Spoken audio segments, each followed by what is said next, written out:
UTF Everest is requesting clearance to dock, the voice over the comms announced.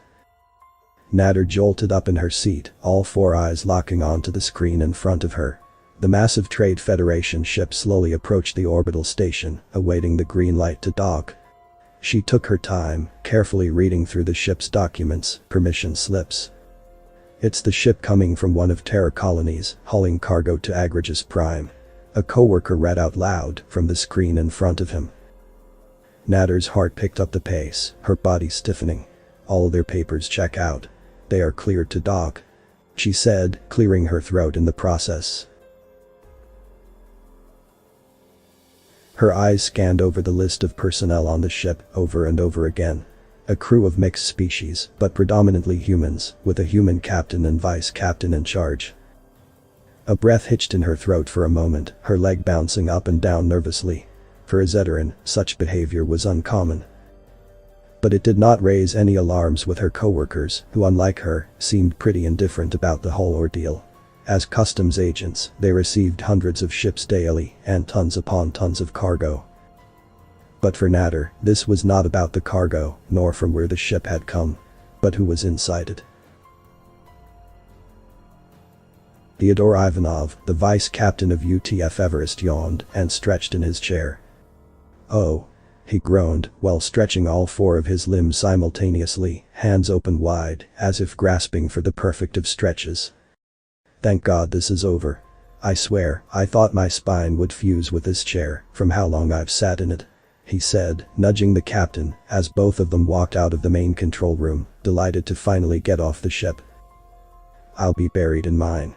Seems only fair, considering how much my behind became used to it," the elderly captain replied with a smile.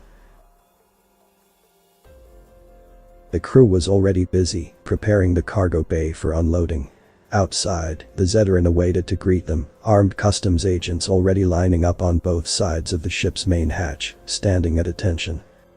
"Man, look at him. If I didn't know better, I'd think the president of the Galactic Council snuck on board with us, and they are waiting for him," the vice captain chuckled as the hatch slowly opened with a hiss.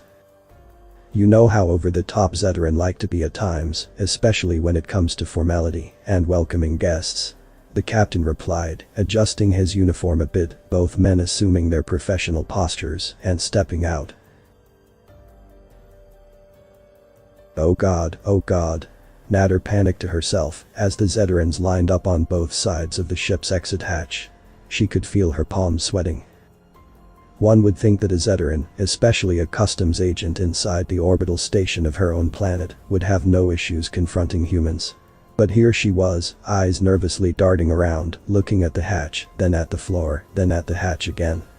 She inhaled, adjusting her stance and lifting her chin up, looking dead ahead with the ice-cold stare of a professional. "You all right there, Nat?" an agent on her left asked, trying to hide his curling lip. "I think you got the posture down to a T." He inhaled sharply, drowning the oncoming giggles with a tide of space station air. "Eyes front, Zek," Natter quietly hissed, her next words interrupted by the hissing sound of the hatch unlocking and opening, causing her ears to shoot up. You'd think her neck would snap with how fast she turned her head back towards the trade ship. Was he there? Was he there? What if he wasn't? Maybe he got held up back on the colonies. Her mind raced. The Zeteran's legs felt like jelly as she pressed her rifle tighter against her chest, as if the cold metal would somehow calm her heart. The cruelist said he was on board. She inhaled again, closing her eyes for a moment, trying to steady herself. Such an odd feeling, considering Zeterans didn't have much issues with emotions.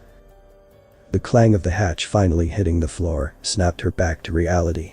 Her ears perked up once more, all four of her eyes suddenly locking in on the two figures exiting the ship and exchanging greetings with the station's head of command. Natter wanted to run away from the humans exiting the ship, or towards them, it didn't matter, she just needed to move. The vice captain's eyes seemed to scan over the crowd of Zeterans, standing at attention, until they finally landed on Natter. His expression softened, a look of infatuation briefly replacing stoic facade of the vice captain, before returning. Natter felt like melting right there, the pupils of her 4 eyes dilating and her heart thumping in her chest. A nudge from Zek grounded her in the last moment before she floated away to fantasy land. But now, nothing else mattered. Theodore promised her that he would be there. And he did not disappoint. Author's name and the link to original text is in the description. Consider tapping the thumbs up and pressing the subscribe button if you enjoyed this video.